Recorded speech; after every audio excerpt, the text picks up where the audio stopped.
오늘 제목이 우리가 해야 할 기도입니다. 우리는 늘 기도로 살고 있죠. 그렇지만 조금 더 기도에 대해서 다 알고 있는 거지만 조금 더 깊이 들어가기를 원합니다. 예수님은 우리가 해야 될 기도가 무엇인지에 대해서 오늘 말씀을 통해서 가르쳐 주시고 계십니다. 성경을 읽다 보면은요, 제자들이 예수님한테 그렇게 많은 질문을 하지 않아요. 예수님의 비유를 하셨는데 그 비유의 뜻이 무엇인지 몰라서 예수님 그 비유가 무슨 뜻입니까? 이 정도 질문만 했던 것 같아요. 그런데 오늘은 특이하게 예수님이 기도를 마치고 나오셨는데 그 12 제자 중에 한 명이 와서 예수님, 오늘 저희들에게도 기도를 좀 가르쳐 주십시오. 근데 기도를 가르쳐 달라고 그랬는데 거기에 하나의 서술사가 하나 붙습니다. 뭐냐면 침례 요한이 그의 제자에게 가르쳐준 기도처럼 우리에게도 가르쳐 주십시오. 이렇게 이야기를 합니다. 예수님 당시에 유대인들은 두 가지 종류의 기도를 했다고 합니다. 카디시라는 기도가 있는데요. 카디시라는 기도는 회당에서 설교를 마친 다음에 다 함께 낭송하는 기도문이었습니다. 상당히 짧습니다. 몇 절 안 돼요. 그런데 또 하나의 기도가 있는데 세몬의 에스레라는 기도가 있습니다. 이 기도는 훨씬 깁니다. 그리고 또 다른 이름이 있는데 18번의 축복 기도라고도 합니다. 왜 18번의 축복 기도라고 하냐면은 이 기도가 18 부분으로 나눠져 있어요. 그리고 각 부분의 끝에 가서는 하나님께 축복을 드리는 기도로 마치고 있어요. 그래서 하나님께 18번의 축복을 합니다. 그래서 이 기도문은 거의 모든 유대인들이 하루에 3번씩 기도를 했는데 아침 그리고 오후가 시작하는 그 시간과 저녁이 시작하는 그 시간에 이 기도문을 사용했다고 합니다. 그리고 예수님 당시에는 그 유대교의 종파에 따라 자신들이 쓰고 있는 기도문들이 다 따로 있었습니다. 그래서 한 제자가 예수님에게 예수님, 침례 요한이 그의 제자에게 가르쳐 줬던 기도처럼 우리에게도 기도를 가르쳐 주십시오 한 얘기는 SNF파에서 기도하는 기도문이 있었다는 거예요. 그래서 그런 기도처럼 이제 우리도 많은 사람들이 예수님을 따르고 있고 그리고 예수님의 가르침을 따르고 있는 사람들이 많은데 이제는 우리도 다른 종파같이 한 공동체로서 가져야 할 기도문이 있어야 되지 않겠습니까? 그런 의미를 내포하고 있다고 생각할 수 있습니다. 제가 근래에 들은 이야기 중에 하나는 사우스캐롤라이나에 로이 카스너라는 학생이 있었습니다. 그 친구는 고등학생이었고요. 12학년이었어요. 그런데 자신이 살고 있는 카운티 옆에 있는 카운티에서 교육국에서 공립학교에서는 더 이상 기도를 하지 못하게 막는 결정이 내린 거예요. 이 친구가 알아보니까 ACLU라는 단체와 Freedom from Religion Foundation이라는 단체가 이 지역 학교와 그 다음에 교육국을 압박을 해서 그런 결정을 하게 만든 거예요. 그런데 사실 그 카운티에 살고 있는 사람 중에서 어느 누구도 공립학교에서 기도를 하지 못하게 하는 사람은 아무도 없었어요. 근데 ACLU나 Freedom from Religion Foundation은 사실은 사우스캐롤라이나에 있는 단체도 시민단체도 아니었어요. 그냥 반기독교적 시민단체였는데 다른 주에 있음에도 불구하고 지금 그 지역에서 공립학교에서 기도하는 걸 알고 압박을 해서 그 기도를 막는 거였어요. 로이 카스너는 아마 거기에 대해서 많은 부담감을 가졌던 것 같아요. 그래서 교육국에서 그런 결정을 내리는 날에 자기 친구들과 그리고 주민들을 동원해서 그 자리에 가서 그런 것을 막으려고 했지만 결국 교육국에서는 학교에서 기도하는 것을 금지했습니다. 로이는 거기에 대해서 상당히 마음이 아팠고요. 그리고 자신이 딕토리언으로 뽑혀서 졸업식에서 고별사를 연설할 때 먼저 교장 선생님에게 자신의 원고를 허락을 맡았습니다. 그런데 계속해서 내가 거기서 기도를 해야 되는데 하는 부담감이 있는 거예요. 그래서 아버지한테 물어봤다고 합니다. 아버지, 내가 고별사를 할 때 주기도문을 하는 거에 대해서 어떻게 생각하냐고. 그랬더니 아버지가 내가 정치적으로 그걸 하려고 그러면 하지 마라. 이렇게 얘기를 했다는 거예요. 그런데 자기 자신한테는 그 대답이 충분했다고 생각하는 거예요. 그래서 유튜브에도 그 동영상이 있습니다. 맨 처음에 그 자리에 서서 교장 선생님에게 허락받은 고별사 원고를 찢습니다. 그리고 자기가 왜 그런 행동을 하는지에 대해서 간단하게 설명을 하고요. 그 다음에 주기도문으로 자기의 고별사 원고를 읽기 시작합니다. 그런데 주기도문을 하는 그 순간에 몇몇 학생들이 박수를 치기 시작해요.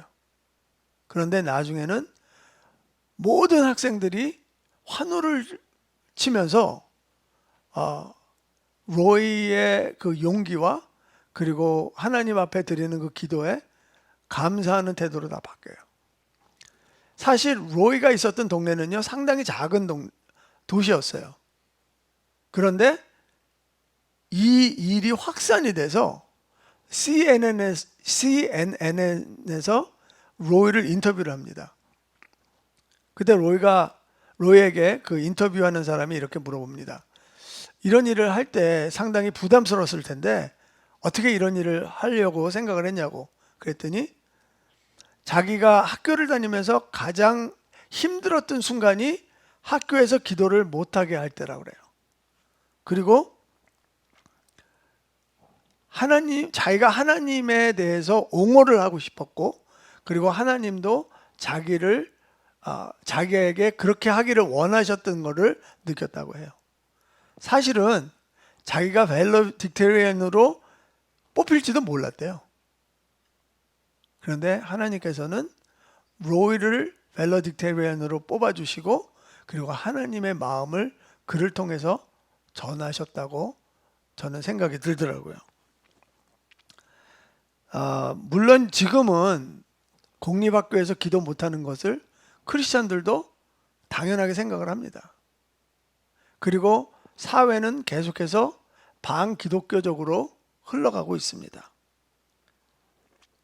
그런데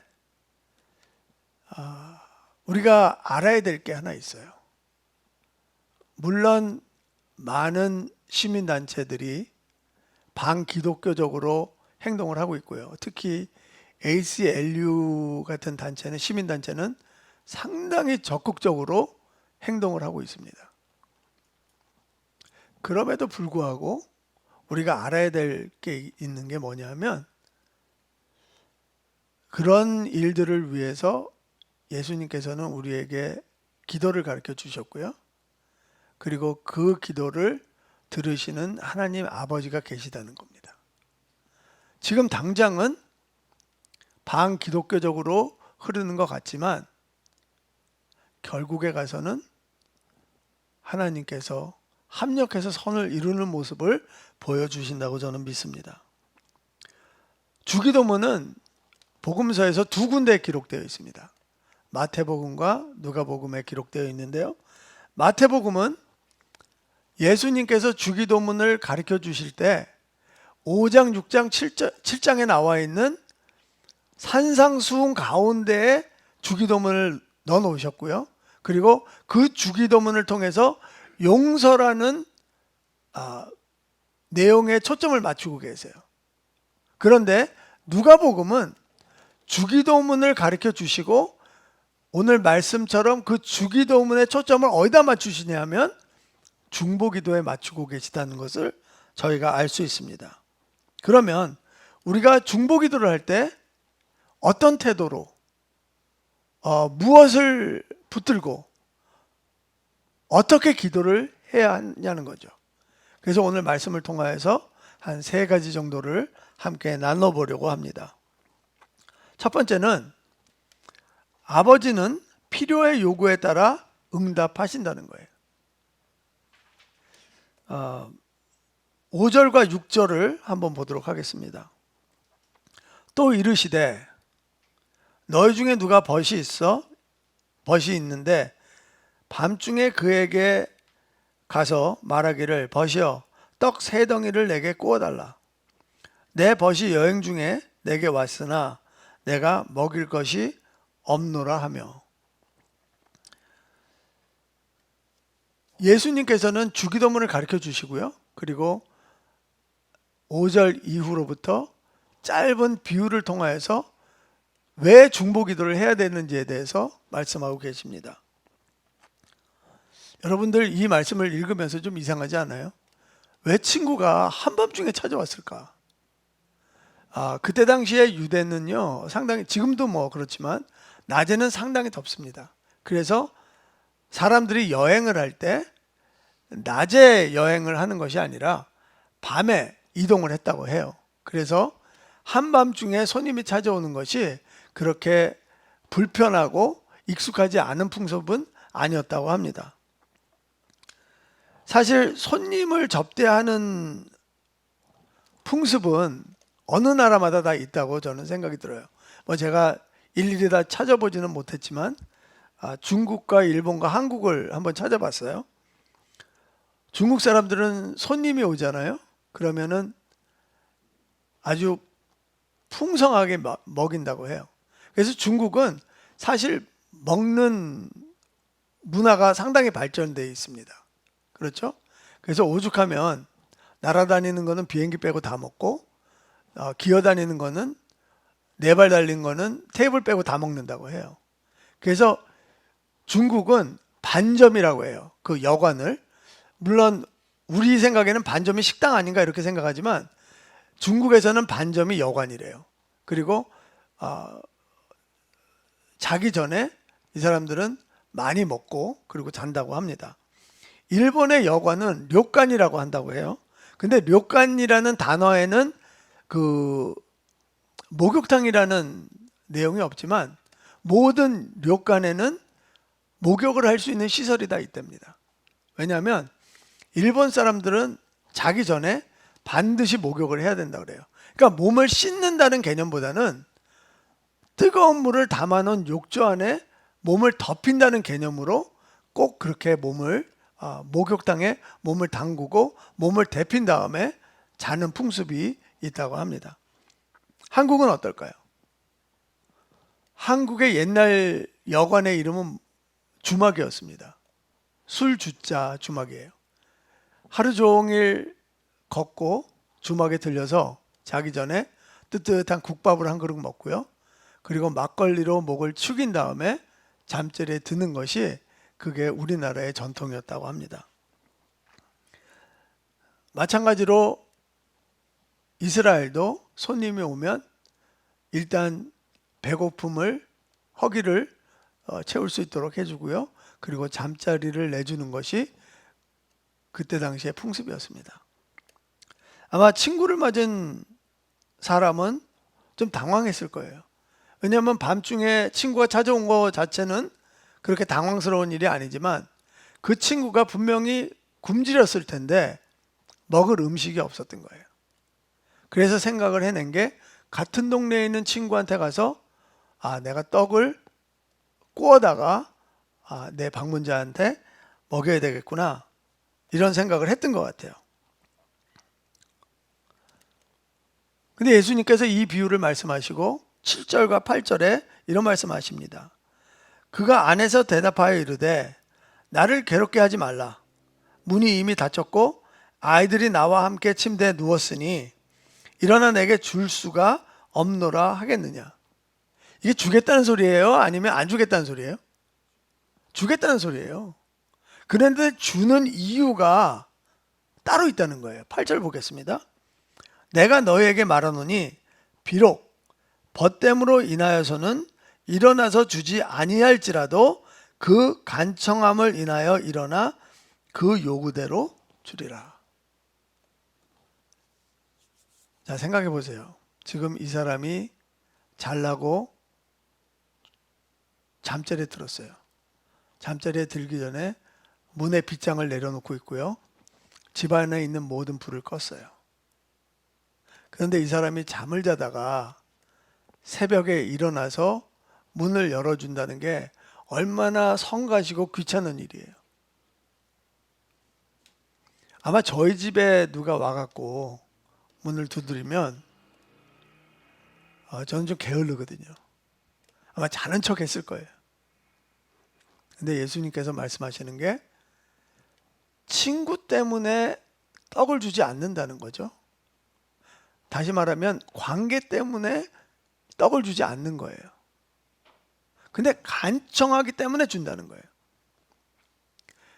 간청이라는 것은요, 우리는 어떻게 생각을 하냐면 그냥 뻔뻔스럽게 당당하게 내 것도 아닌데 내 것을 달라고 줄 때까지 때를 쓰는 거를 생각을 해요. 그래서 간청기도 하면 하나님이 줄 때까지 막 때를 쓰면서 달라고 하는 그런 기도를 생각을 합니다.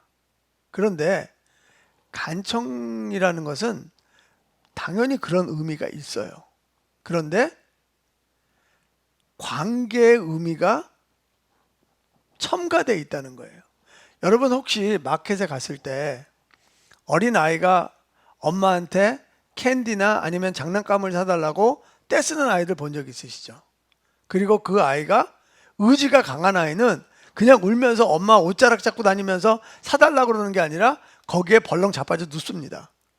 그리고 소리 지르면서 그걸 사달라 그래요. 제가 그거를 옆에서 보고 있다면 그 아이가 저한테 그러겠어요? 엄마한테 그러겠어요? 당연히 자기 엄마한테 그러죠. 근데 그 아이가 왜 엄마한테 그러겠어요? 자기 엄마니까. 간청이라는 것은요, 간청을 하는 사람이 나의 간청을 들어줄 수 있는 관계이기 때문에 그렇게 한다는 거예요. 그러니까 간청 기도라는 것은 내가 아버지의 자녀로서 아버지의 관계를 신뢰하기 때문에 내가 그렇게 할 수 있다는 거예요. 제가 대학교 다닐 때 차가 필요했어요. 그래서 제가 아버지한테 부탁을 드렸어요. 아버지, 차를 한 대 사주십시오. 제가 아버지한테 차를 맡겨놨나요? 제가 아버지한테 차를 사달라고 돈을 드렸나요? 그런 적 한 번도 없어요. 그런데 어떻게 뻔뻔스럽게 그리고 부끄럽지도 않게 그리고 당당하게 아버지 저한테 차를 사주세요. 이렇게 부탁을 할 수 있을까요? 부탁도 아니죠. 거의 요구죠. 그럴 수 있었던 것은 아버지이기 때문에 그런 거예요. 이해가 되시죠? 그런데 여기에서 중요한 사실이 또 있어요. 뭐냐면 지금 떡을 구하러 간 사람은 자기가 먹으려고 그 떡을 구하지 않는다는 거예요. 자기 집에 방문한 자기 친구의 필요를 위해서 구한다는 거죠. 그리고 예수님께서 말씀하시는 것은 네 주위에 있는 사람의 필요에 따라서 내가 주겠다는 거예요. 그래서 저도 기도를 하다 보면은요, 제가 가지고 있는 기도 제목보다는 다른 사람들을 위해서 중보기도 할 때 그 중보기도가 더 빨리 응답되는 것을 볼 때가 있어요.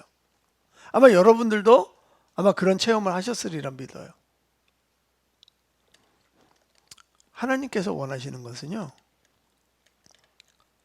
물론 네가 원하는 것을 나한테 간구하라는 거예요.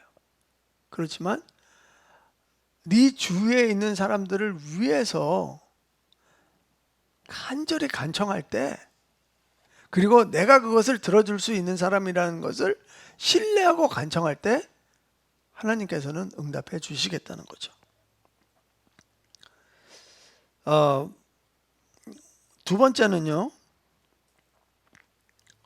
아버지의 기도에 합당한 믿음의 행동을 요구하신다는 거예요.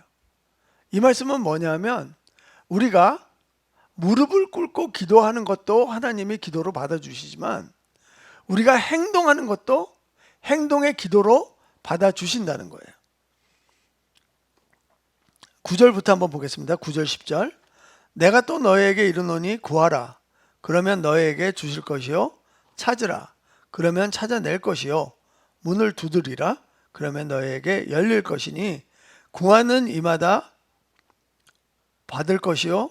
찾는 이는 찾아낼 것이요. 두드리는 이에게는 열릴 것이니라. 여러분, 우리는요, 이 말씀에 대해서 너무 익숙해요. 그런데 예수님께서 이 말씀을 주셨을 때는 물론 우리 자신에게 적용을 할 수도 있지만 예수님께서는 우리에게 우리 중보 기도에 적용하라고 주신 말씀이라는 거 아시기 바라요. 사실 우리는 이 말씀을 어떻게 쓰죠? 내가 학교 갈 때, 학교를 선택할 때, 아니면 내가 직장을 선택할 때, 아니면 내가 비즈니스를 선택할 때, 아니면 내 배우자를 선택할 때, 뭔가 나를 위해서 결정을 할 때 이 말씀을 붙들고 기도를 합니다. 그런데 오늘 말씀의 문맥을 보면은 우리가 중보기도 할 때 이 말씀을 적용하라는 거예요. 그런데 우리가 중보기도를 할 때 꼭 그냥 기도로 끝내지 말고 우리의 행동을 첨가하라는 거예요.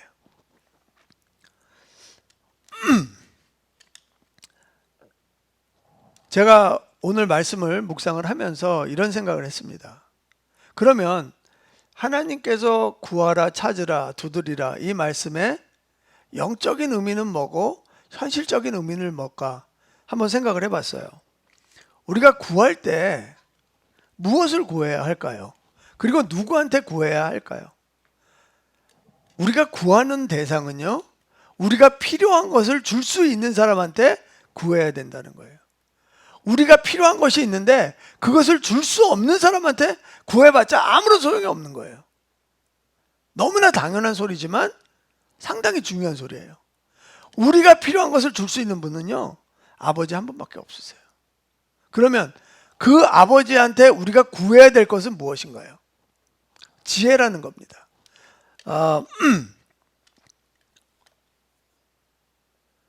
야고보서 1장 5절에 보면 이런 말씀이 있어요. 너희 중에 누구든지 지혜가 부족하거든 모든 사람에게 후히 주시고 꾸짖지 아니하시는 하나님께 구하라. 그리하면 주시리라.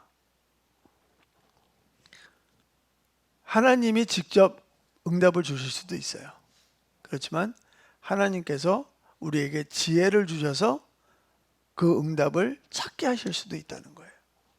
사실 누구를 돕는다는 것은요, 상당히 신중하게 해야 될 일 중에 하나라고 저는 생각해요. 왜냐하면 우리가 조금만 무심하게 그냥 아무 생각 없이 돕는다면 받는 사람이 상처받을 수 있어요. 그리고 은연중에 우리가 갑이 되고 도움을 받는 사람이 을이 될 수도 있어요. 여러분 요새 겨울 올림픽 보시나요? 저는 좀 포기한 상태인데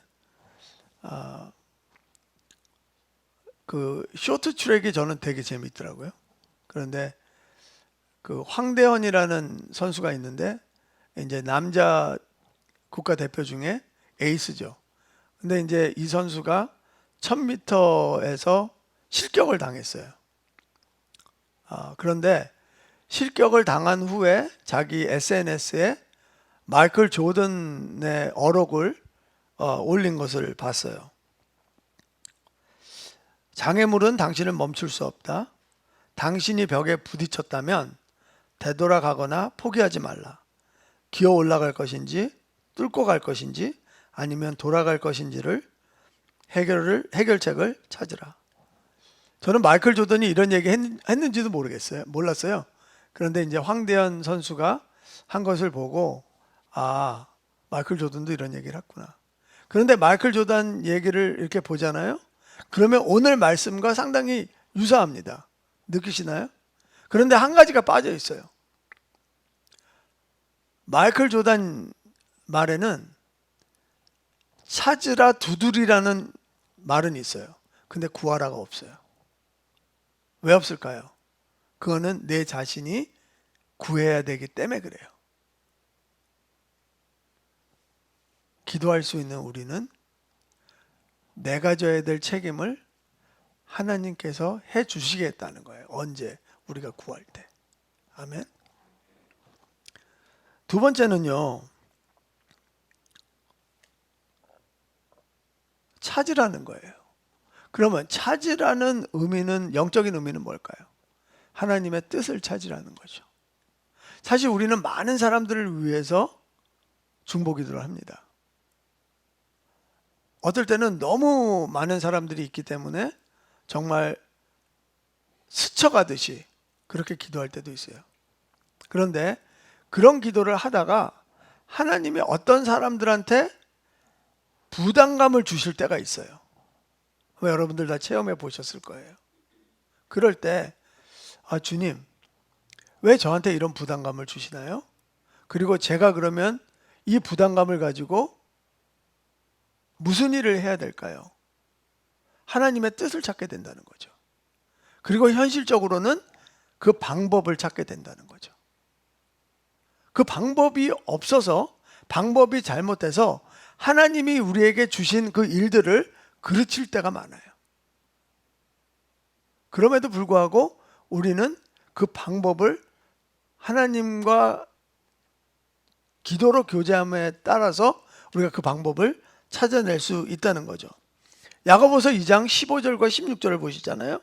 만일 형제나 자매가 헐벗고 일용할 양식이 없는데 너희 중에 누구든지 그에게 이르되 평안히 가라, 덥게 하라, 배부르게 하라 하며 그 몸에 쓸 것을 주지 아니하면 무슨 유익이 있으리요? 그러니까 기도만 하지 말라는 거예요. 위로만 하지 말라는 거예요. 만약에 너희 눈에 그 필요가 보이면 그 필요를 채워주라는 거예요. 여러분, 필요를 볼 수 있는 눈은요, 그게 믿음이에요. 필요를 볼 수 있는 눈이요, 하나님의 뜻이에요. 필요를 보지 못하면 방법이 생기지 않아요. 한 2, 3년 전에 제가 아는 분한테 이런 얘기를 들었어요.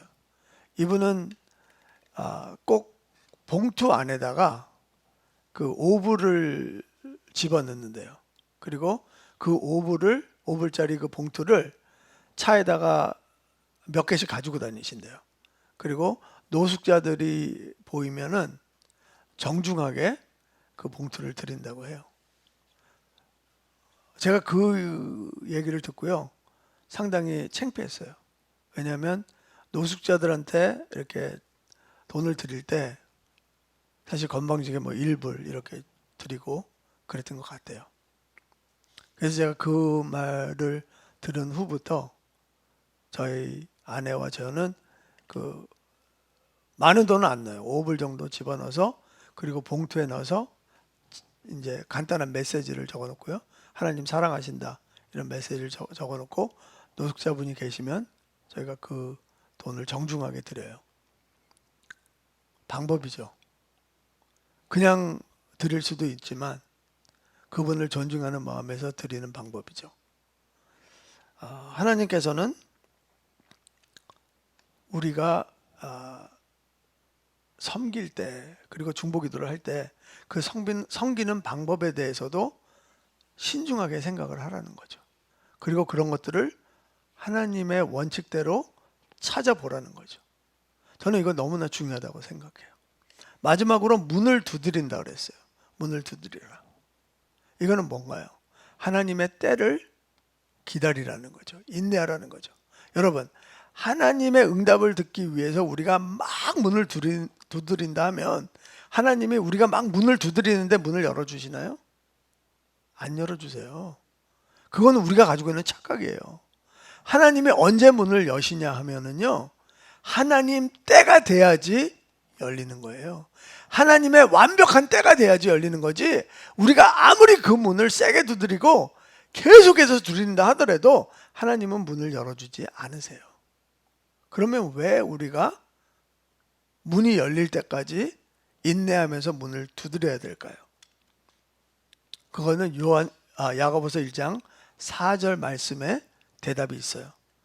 인내를 온전히 이루라. 이는 너희로 온전하고 구비하여 조금도 부족함이 없게 하려 함이라.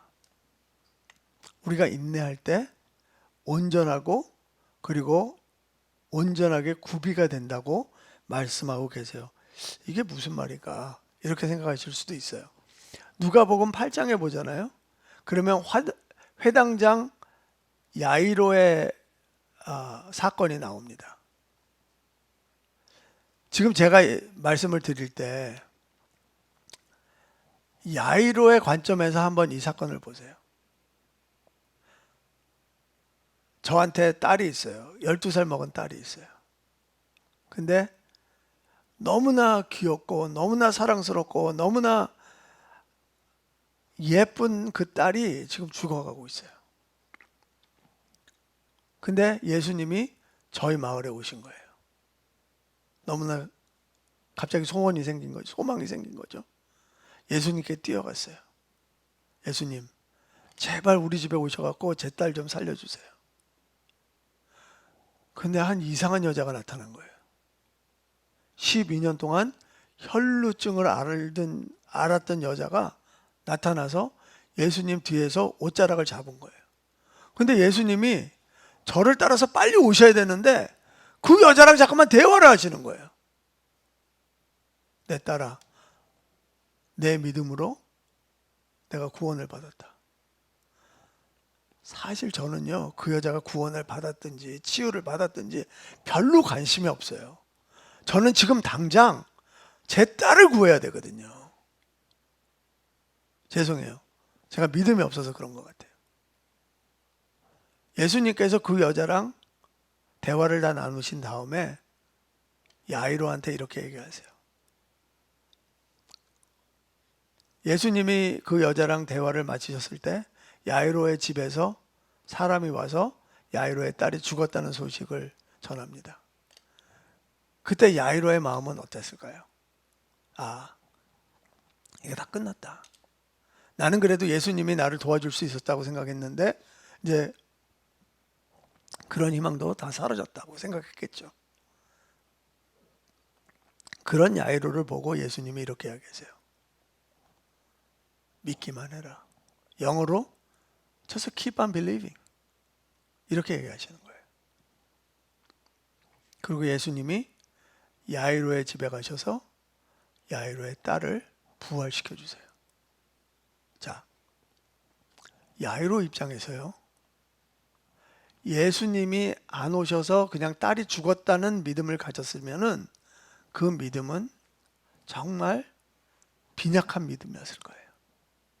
그런데 인내를 하고 예수님을 따라갔고 그리고 예수님이 자기 딸을 부활시켰을 때 그 믿음은 어떻게 변했다고 생각하세요? 하나님은 우리가요, 믿음을 그렇게 갖기를 원하시는 거예요. 우리가 인내하고 하나님의 때를 기다릴 때 그때 하나님의 그 놀라운 능력을 통해서 우리의 믿음이 우리의 상상 이상으로 커질 수 있다는 거예요. 세상 앞에 우리가 꿀리지 않는 믿음을 가질 수 있다는 거예요. 아멘. 성경은 그래서 우리에게 인내의 믿음을 가지라는 거예요. 저는 예수님이 왜 야이로의 딸을 살리실 때 베드로와 야고보와 요한을 데리고 갔는지 한번 묵상한 적이 있어요. 아, 예수님은 이거를 야이로한테 이야기하시지만 예수님이 십자가에 못 박혀 돌아가시는 모습을 제자들이 봤을 때 그때 그 제자들도 just keep on believing 하기를 원하셨던 거예요. 그냥 계속해서 믿기를 원하셨던 거예요. 그래서 그 자리에 데리고 가셨다고 저는 믿어요. 그런데 제자들은 그렇게 하지 못했죠. 하나님께서는요, 우리가 다른 사람들을 위해서 중보할 때 그 중보 기도를 통해서 우리의 믿음, 우리의 행동의 기도가 더해지기를 원하세요. 그리고 우리가 그 행동함으로 말미암아 하나님의 그 손길들을 드러내기를 원하신다는 거예요.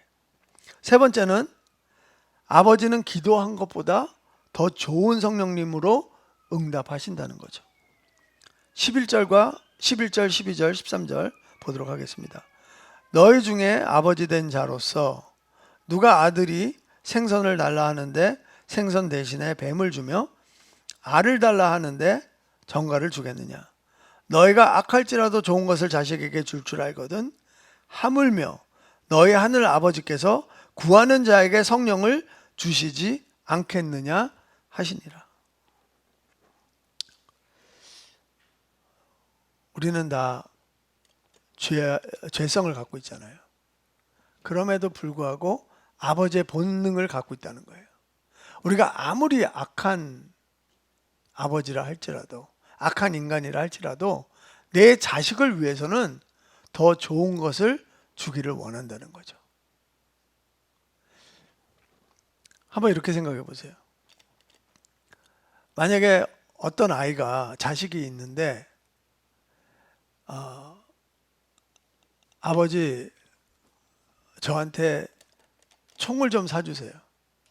근데 아이가 15살밖에 안 됐다면 부모로서 총을 사주겠어요? 당연히 안 된다고 그러죠. 그런데 그 안 된다는 응답이 그 아이한테는 가장 좋은 응답이라는 거예요. 이해가 되시죠? 우리는 우리의 기도가 응답이 안 됐을 때 왜 우리의 응답을 안 들어주시지? 하지만 노라는 응답이 그 기도에 대한 가장 좋은 응답이 될 수 있다는 거예요. 하나님 아버지께서는 우리에게 성령님을 가장 좋은 응답으로 주셨다는 거예요. 왜? 성령님 안에 천국의 모든 좋은 것들이 다 들어가 있기 때문에 그래요. 자, 엉뚱한 생각이지만요. 저는 기도를 영적인 호흡이라고 그러잖아요. 그런데 영적인 호흡이라고 그럴 때 만약에 우리가 하는 기도가 영적인 호흡이라면 우리가 숨을 쉴 때마다 어떤 공기로 숨을 쉰다고 생각하세요? 천국의 공기로 숨을 쉬는 거예요. 우리가 천국에 기도할 때마다 우리는 천국과 하나님과 다 연결되어 있는 거예요. 그래서 성령님께서는 우리 안에 내주해 계시고 그리고 우리가 기도하기 전에 벌써 좋은 걸로 주시는, 미리 알고 계시는 하나님 아버지를 통해서 우리한테 다 응답해 주신다는 거죠. 여러분, 내일은 무슨 날이에요? 발렌타인스데이예요. 저는 우리 성도님들이, 특히 남편 되시는 분들이 다 지금 결혼 횟수대로 그 장미꽃을 다 준비했다고 저는 믿어요. 내일 사랑하는 아내에게 주기 위해서. 그리고 고디바 초콜릿도 한 통 사놓고, 그리고 또 이제 이런 날 다이아가 또 빠지면 안 되잖아요. 그러니까 물방울 다이아 한 5kg짜리 그거 사갖고 지금 다 내일 되면 주려고 생각하고 있어요. 그런데 아내들이 굳고 거부하는 거예요. 왜? 그런 선물을 줄 수 있는 남편을 벌써 가장 좋은 선물로 받았기 때문에 다른 것들은 필요 없다는 거죠. 남자들은 빨리 아멘 하세요. 이럴 때. 지금 하나님이 그렇게 하고 계시는 거죠. 모든 것을 줄 수 있는 하나님이, 그 하나님 자신이 우리의 응답이 되셨을 때 더 뭐를 바랄 수 있겠어요? 그래서 예수님이 이야기하실 때 너희가 기도하는 것을 받은 줄 알고 기도하라는 거예요. 하나님께서는 우리가 원하는 것을, 우리가 필요한 것을 이미 알고 계시고, 그리고 우리가 기도하는 내용을 이미 알고 계시기 때문에 우리 안에 내주하시는 성령 하나님께서 그거를 주시기 때문에 받은 줄로 알고 기도하라는 거죠.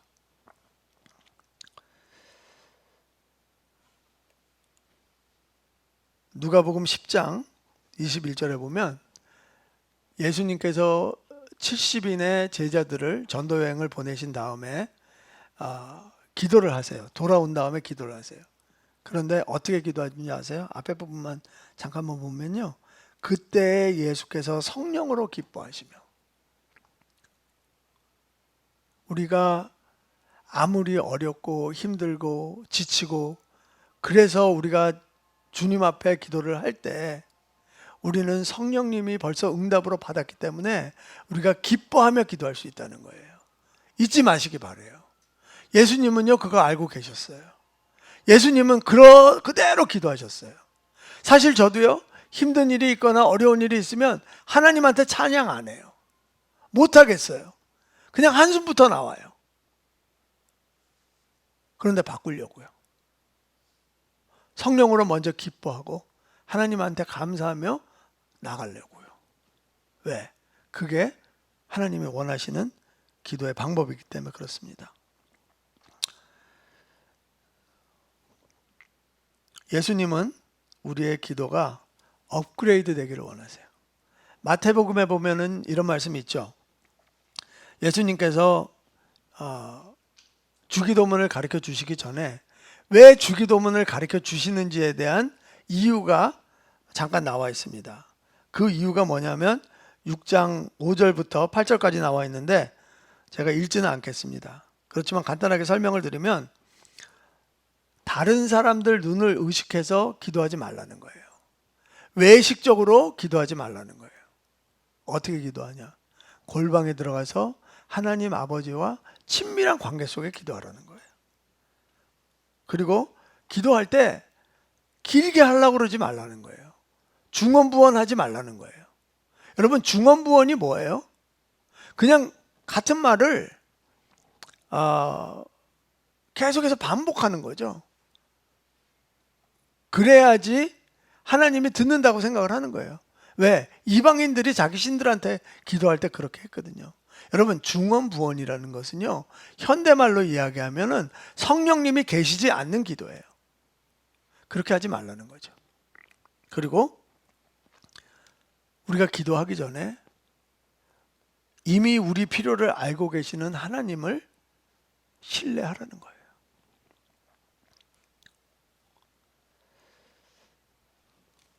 여러분 주기도문 해보셨죠?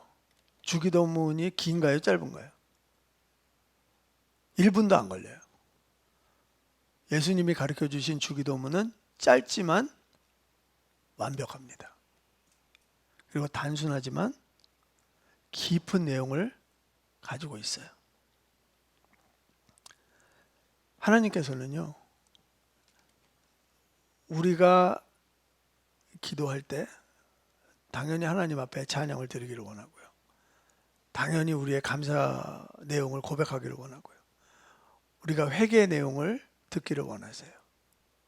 하지만 우리의 중보 기도를 듣기 원하신다는 거예요. 주기도문 자체는 짧지만 우리의 기도는 길어질 수 있어요. 왜? 감사 내용이 많아지고 중보 기도 내용이 길어지기 때문에 그렇다고 저는 믿어요. 사실 저도 그 기도 노트를 써놓고 기도를 해요. 중보할 사람들이 많아서 그래요. 그런데 그거를 거의 읽다시피 기도를 하지만 앞에서 말씀드렸다시피 제 눈에 밟히는 사람들이 있어요. 근데 그거는 제 눈에 밟히는 게 아니라 하나님 눈에 밟히는 사람이라고 저는 믿어요. 그러고 제가 방법을 찾아요.